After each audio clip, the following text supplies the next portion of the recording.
안녕하십니까. 암호화폐 정보를 전달해드리는 닥터 비트맨입니다. 네, 즐거운 일요일에 아침이 밝아왔습니다. 오늘 하루도 행복한 시간 보내시길 바라면서 제가 준비해온 소식으로 넘어가도록 하겠습니다. 네, 현재 암호화폐의 약세장이 며칠간 지속되고 있는 가운데 해시레이트 또한 하락을 면치 못하고 있다 하는데요. 보도록 하겠습니다. 네, 비트코인의 해시레이트가 101.126 해시레이트로 전날 대비 5.13% 하락했다고 합니다. 비트코인 가격은 1.43% 내린 8,527.22달러를 나타내고 있다고 하는데요. 네, 해시레이트는 블록체인 네트워크에서 채굴자들이 가지고 있는 채굴 파워로 해당 수치가 높을수록 채굴 속도가 빨라지게 되죠. 네, 해시레이트가 하락했다는 소식이었습니다. 해시레이트와 비트코인 가격 간의 상관관계에 대해서는 꾸준히 논의되고 있는 것 중 하나인데요. 해시레이트가 상승한다고 해서 가격이 꼭 상승하고 하락한다고 해서 꼭 하락하는 것은 아니죠.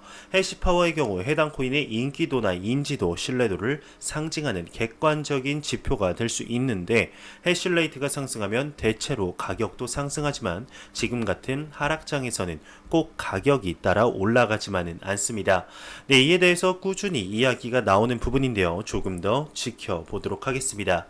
네, 최근 비트코인 ETF에 관한 이야기가 스멀스멀 나오고 있는데 비트코인의 대표적인 낙관론자이죠. 바로 펀드스트레스의 탐 리의 경우 ETF 수요 충족을 위해서는 15만 달러에 도달해야 한다 언급을 했다고 합니다. 네, 무슨 내용인지 한번 보도록 하겠습니다. 펀드스트레스의 탐 리는 비트코인은 ETF의 수요 충족을 위해선 15만 달러는 도달해야 한다 언급을 했습니다.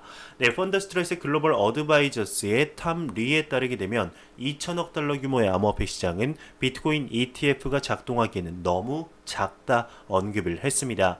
네, 블룸버그에 따르게 되면 암호화폐 관련 ETF에 대한 미국 증권거래위원회죠. SEC의 승인을 받으려는 수많은 시도가 차질을 빚었고 탐리는 그것이 나쁘다고 생각하지 않는다고 언급을 했는데요. 네, 그는 미국에서 대규모 펀드가 출시되면 1년 동안 130억 달러의 수요가 발생할 수 있다 지적을 했습니다. 네, 탐리는 ETF의 1일 수요에 대처하기 위해서는 비트코인이 약 15만 달러, 하나로 치면 1억 7,500만 원이 필요하다 주장을 했는데 이는 약 8,400달러인 현재 비트코인 가격의 15배 이상 가격이 상승해야 가능합니다. 네, 또한 탐리는 SEC는 암호화폐에 훌륭한 일을 하고 있다라고 언급을 하면서 그는 한편으론 SEC가 장애물처럼 보일 수 있다. 그러나 그들은 개인에 대한 보호를 확립하고 있고 현재 업계에 편리하진 않지만 만약 SEC를 사람들이 신뢰한다면 그렇게 행동함으로써 주류들이 기꺼이 암호화폐에 참여하게 되는 것이라며 SEC가 제대로 작동하지 않는다고 생각한다면 기관들은 암호화폐를 건드리지도 않을 것이라고 덧붙였다고 하네요. 네, 지금 만약 비트코인 ETF가 정식 승인이 나게 되면 못해도 15만 달러에 도달해야 한다라는 내용이었습니다. 네, 최근 들어 ETF에 관해서는 이런저런 얘기들이 조금씩 나오고 있는 실정인데 참 많은 분들이 기다리게 했던 소식이죠. 네, 2018년에는 승인이 날 것 같았지만 2019년도로 미뤄지고 19년 안에 2019년 안에는 승인이 났으면 좋겠다 했지만 계속해서 연기되면서 결국에는 모든 ETF들이 거절당하는 사태까지 찾아왔습니다. 네, 그러면서 최근에는 월셔 피닉스의 새로운 ETF가 승인이 될지에 대해서 많은 관심이 모아지고 있는데요. 월셔 피닉스의 ETF의 경우 뉴욕 증권거래소 아르카와 함께 비트코인과 미국 국채를 기반으로 하는 ETF 출시를 위한 규정 변경 신청서를 냈습니다. 기존의 신청서들이 비트코인 가격만을 토대로 하는 것과는 달리 월셔 피닉스의 ETF는 비트코인과 미국 국채를 기반으로 한 상장 지수 펀드라는 점이 차별점이죠. 네, 이로 인해서 SEC가 걱정하는 비트코인의 큰 변동성에 의한 리스크를 줄인다는 목적인데 과연 2020년 안에는 승인이 날 수 있을지 보도록 하겠습니다. 네, 최근 중국이 암호화폐와 블록체인에 관해서 긍정적인 모습을 보이는 것 같더니 요즘에는 다시 반암호화폐적인 모습을 조금씩 보여주고 있는데요. 네, 최근 바이낸스와 트론이 중국의 트위터라고 불리는 웨이보에서 차단이 되었습니다. 이제는 코인뿐만 아니라 블록체인이라는 단어가 들어가는 게시물 자체를 언급할 수가 없다고 하는데요. 이게 무슨 일인지 보도록 하겠습니다. 네, 지금 중국의 SNS 웨이보에서 블록체인 코인 투자 언급 게시물이 차단되고 있다고 합니다. 중국 현지 최대 SNS인 웨이보의 한 유저 제보에 따르게 되면 현재 웨이보상에서 블록체인과 코인 투자 관련 용어를 포함한 글을 업로드하는 것 자체가 불가능한 것으로 나타났습니다. 네, 게재 시 웨이보 커뮤니티 규정을 위반했다는 경고문이 뜨면서 업로드가 제한된다는 설명인데, 이와 관련해서 코인리스가 확인한 결과 블록체인과 코인 투자가 따로 쓰일 때는 정상적인 업로드가 가능했지만 해당 용어를 동시에 사용할 때는 게시가 불가능했다고 합니다. 네, 앞서 중국 최대 암호화폐 거래소인 바이낸스와 트론의 공식 웨이보 계정도 비슷한 사유로 서비스가 차단된 바가 있었죠. 네, 중국의 웨이보가 블록체인과 코인 투자에 대해 언급하는 게시물을 차단 중이라는 내용이었습니다. 이뿐 아니라 현재 시 주석의 발언 이후 고조되는 열기를 중국 내에서 경계하고 있다고 하는데, 이와 관련된 내용을 두 가지 한번 같이 보도록 하겠습니다. 일단 첫 번째입니다. 중국 비트코인 투기 고조를 경계하고 있다고 합니다. 암호화폐 거래 단속 강화할 것이라는 조짐이 보이고 있다고 하는데요. 네, 중국 정부가 암호화폐 거래에 대한 단속 강화에 나섰습니다. 시진핑 국가 주석이 블록체인을 추진하는 취지의 발언을 하고 한 달도 안 돼서 다시 투기열이 높아지고 있기 때문인데, 이를 코인텔레그래프 재팬이 16일 보도를 했습니다. 네, 중국의 카이신의 보도에 따르게 되면 상하이의 지역마다 규제 당국이 암호화폐 거래 관련 서비스에 대해 조사하도록 명령을 받았다고 하는데요. 네, 조사 보고는 11월 22일까지 중국인민은행에서 제출되고 그것을 근거로 대응책이 마련된다고 합니다. 네, 시 주석은 직접적으로 비트코인이나 암호화폐를 지지하는 발언을 하지는 않았지만 블록체인을 알아가고 공부함에 있어서 비트코인과 암호화폐는 뗄래야 뗄 수 없을 것입니다.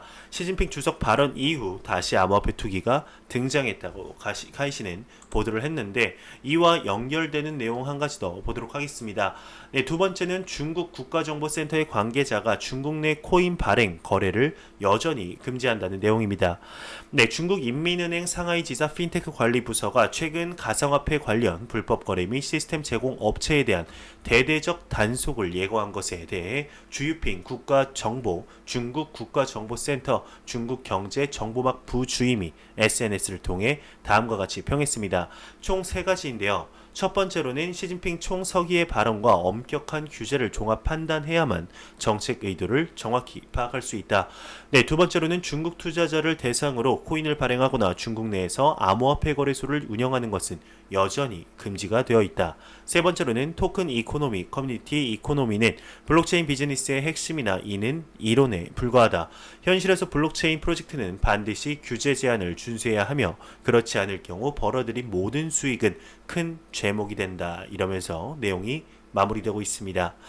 네, 중국에 관한 여러 가지 내용들을 한번 보았습니다. 정리를 한번 해보자면, 시 주석의 블록체인 관련 발언으로 인해서 중국 내에서의 블록체인과 암호화폐 시장이 과열이 되었다. 이에 코인 관련, 블록체인 관련 투기 열풍이 일어나면서 이 정도가 점점 심해졌다. 이에 중국 정부에서는 이 열기를 식히려 코인 규제 강화라는 카드를 슬쩍 내놓았다 정도로 정리가 가능할 텐데요. 네, 이 코인 규제 강화가 정말일까라는 의심이 마음 한편에 아직까지도 저는 가지고 있습니다. 네, 진심으로 코인 거래를 완전히 금지시키려는 마음이었다면은 보여줄 수 없는 행동들을 많이 보여주었기 때문인데요.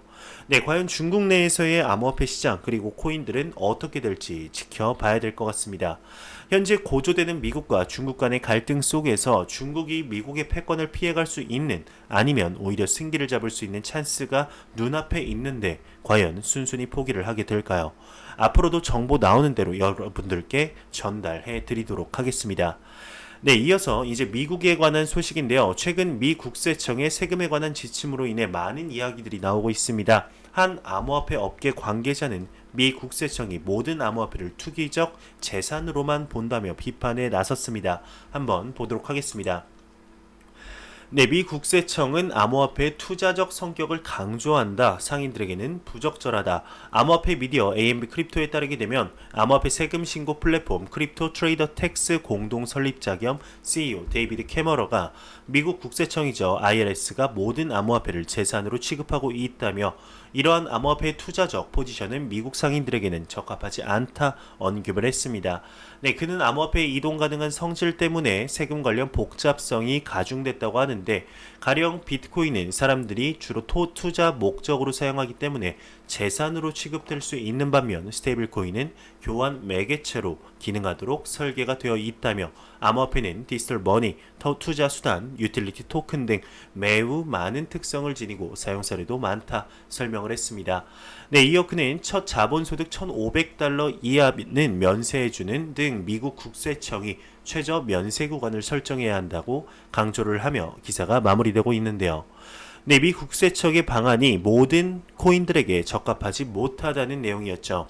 네, 사실 맞는 말입니다. 암호화폐는 크게 이제 세네 가지 정도로 분리를 할 수가 있는데, 화폐로서의 코인, 플랫폼 코인, 유틸리티 코인, 스테이블 코인 정도로 분리를 할 수 있습니다.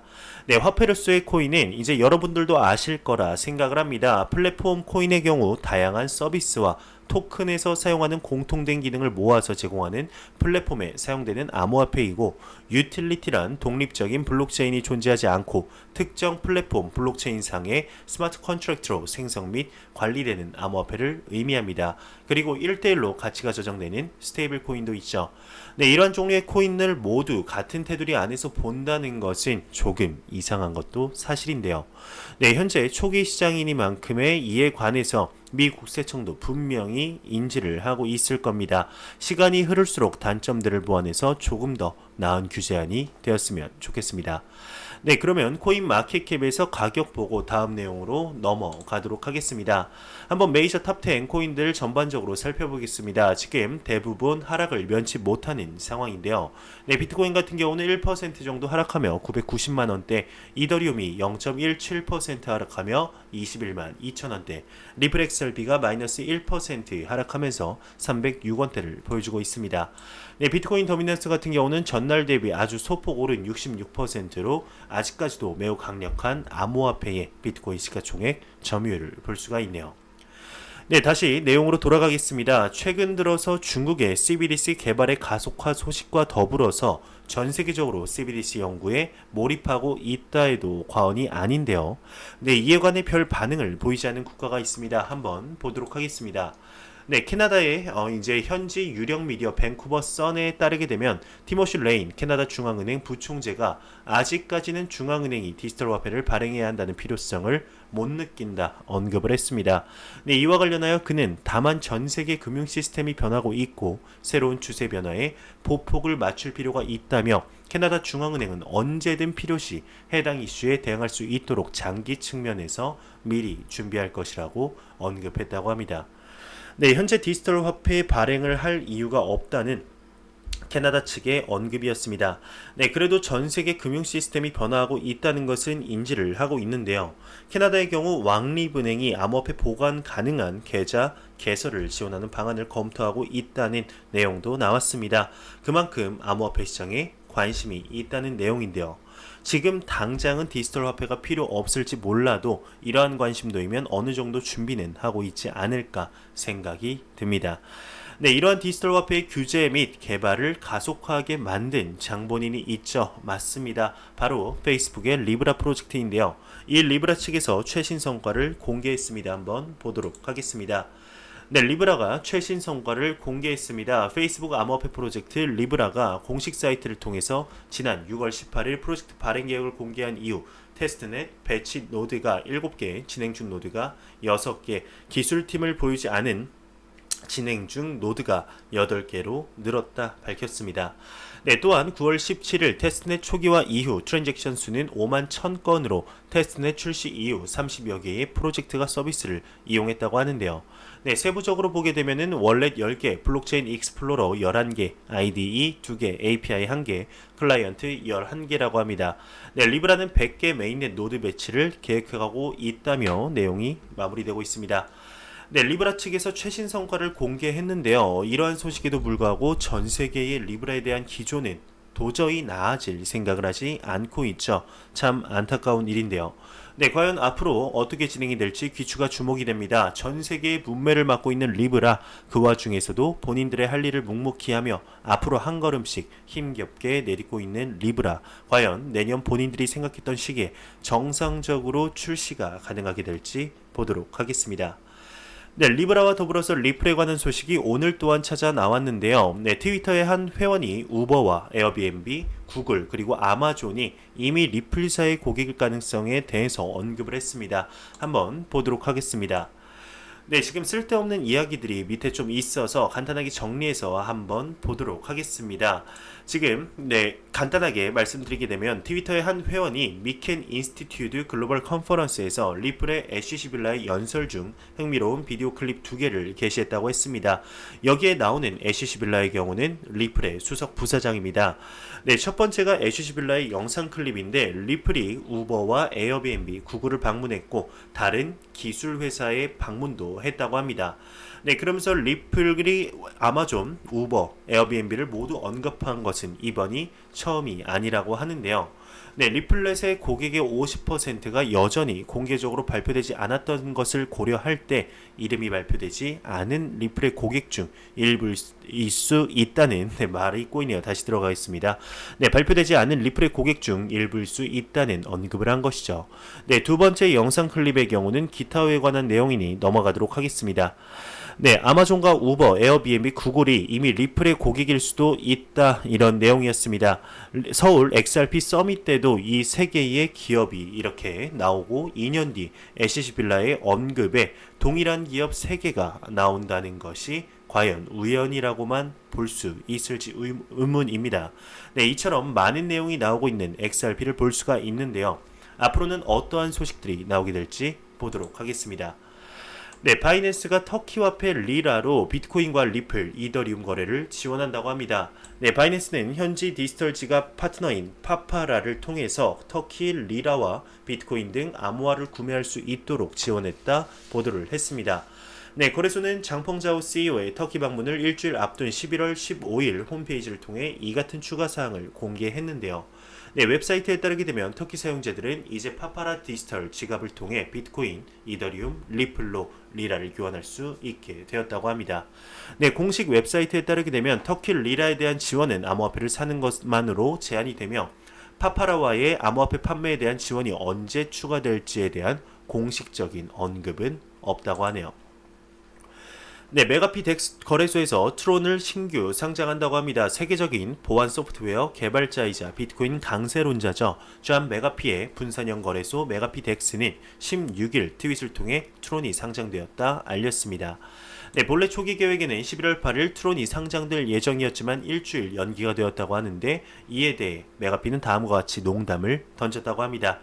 네, 연기가 되어 미안합니다. 우리는 개발자에게 책임을 지도록 했습니다. 우리는 그에게 나는 다시는 워터보드를 타지 않을 것이라고 칠판에 200번 쓰는 벌을 주었습니다. 라며 가벼운 쪼크를 날리며 이렇게 사과문을 올렸네요. 네, 중국의 베이징 금융당국은 무허가 거래소 지사 운영에 대해서 경고를 했습니다. 지난 14일 중국 베이징시 금융감독 관리국이 베이징 내 그 어떤 거래소의 지사 설립을 승인한 바 없으며 무허가 거래소 지사의 베이징 내 운영은 위법이다 경고를 했습니다. 네, 이에 대해 주유핑 중국 국가정보센터 중국경제정보망 부주임은 해당 통지는 특정 암호화폐 거래소를 겨냥한 건 아니라면서도 경고 대상의 암호화폐 거래소도 포함된다 설명을 했습니다. 최근 자오정펑 바이낸스 CEO는 한 인터뷰에서 바이낸스가 위화나 OTC 거래 지원을 시작한 것을 언급했지만 베이징에 오피스를 설립한 것은 아니다 라고 선을 그은 바가 있었죠.